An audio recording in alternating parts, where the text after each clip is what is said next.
Oh my gosh, sisters. Let me tell you, love used to be my favorite subject. I thought it was all about grand gestures, movie-like confessions, and finding the one. My heart was so open it didn't have a screen door. I was the type who would fall in love in a week and plan our future by the second. I'd imagine our wedding, the names of our 5 kids, and even what we'd wear to our silver anniversary. All this, just because he smiled at me and said hi. I was a hopeless romantic, a walking soap opera, and let's be honest, a little bit delusional. Then, boom, heartbreak. It hit me like a bus, reversed and ran me over again just to make sure. I cried so hard I could have filled a whole dam. I ate my feelings, watched sad movies on repeat and questioned my entire existence. Why wasn't I enough? What did I do wrong? Was my beauty not powerful enough? I was so lost, girls. My world, which was once painted in bright pinks and reds, turned into 50 shades of gray, and not the sexy kind. It was the sad, gloomy, waiting for the bus in the rain kind of gray. But you know what they say? What doesn't kill you makes you stronger. Or in my case, it makes you funnier and a whole lot smarter. After my tear ducts ran dry and my ice cream supply was gone, I had a revelation. Maybe, just maybe, my approach to love was the problem. My heart was the CEO, the manager, and the entire staff of my love life, while my brain was just an unpaid intern fetching coffee. It was time for a corporate restructuring, my dears. I decided to promote my brain. I told myself, beautiful, you are amazing, you are a star, you don't need a leading man to complete your movie. So, my journey from broken-hearted to unstoppable began. The goal was no longer to find a partner to complete me, but to become so complete that a partner would be a fabulous accessory, like a designer bag or a stunning pair of shoes. Not a necessity, but a beautiful, wonderful bonus. I dried my tears, put on my highest heels, and decided to rewrite my own love story. This time, I was the main character, the director, and the producer. And spoiler alert, the new script was going to be a comedy, not a drama. My college days at LPU, Lyceum of the Philippines University, were my training ground. Oh, the stories I could tell. It was a buffet of romantic disasters. I was the queen of the friend zone. I was always the bestie, the funny one, the one they'd call for advice about the girl they actually liked. I was so deep in the friend zone I could have started my own neighborhood there and become the captain. I would listen to their problems, help them write love letters, and even help them pick out gifts for their crush. I was a one-stop shop for their romantic success, but my own love life was bankrupt, and the third wheeling. My friends, I was a professional. I could be a third wheel, a fifth wheel, even a seventh wheel. I was the spare tire that was always there but never really part of the main ride. I've sat through so many couple fights and cheesy moments that I should have gotten an allowance for it. It was like watching a live movie, but you're in it, and your only role is to hold the popcorn. It was awkward, it was painful, and it made me wonder if I was invisible. Was I just background noise in everyone else's love story? But every unrequited crush and every third wheel moment taught me something. It taught me to enjoy my own company. I learned to be happy on my own. Instead of waiting for someone to ask me out, I started taking myself out on dates. I watched movies alone, ate at nice restaurants by myself, and became my own best friend.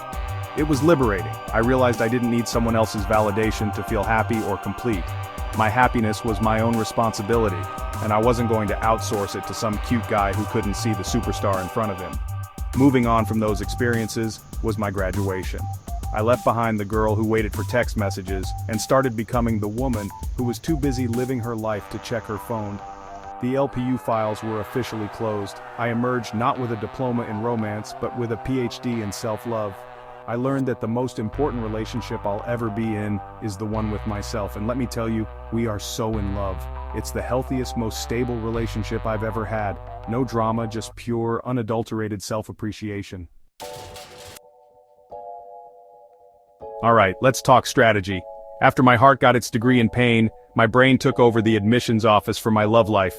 I invented a new game, collecting flags. Forget collecting hearts, that's for amateurs. We are now in the business of collecting green flags and dodging red flags like they're flying cockroaches.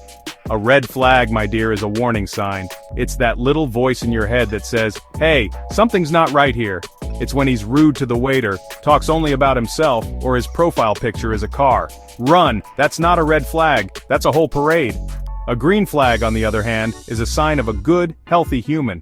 He listens when you talk. He remembers small details about you. He respects your boundaries and supports your dreams.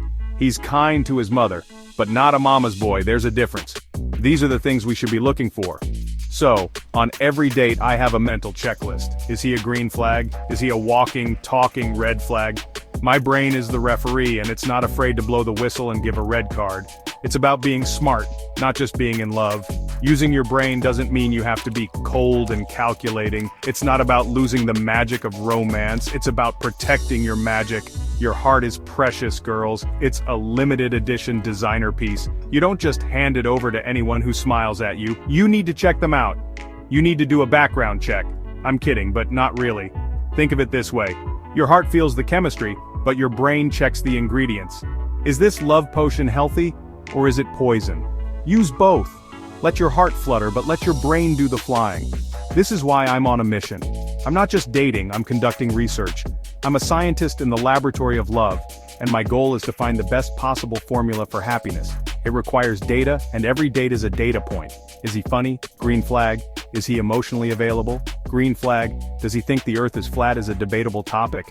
Red flag. See? It's a system, it's practical, it's efficient, and it has saved me from a lot of potential heartache.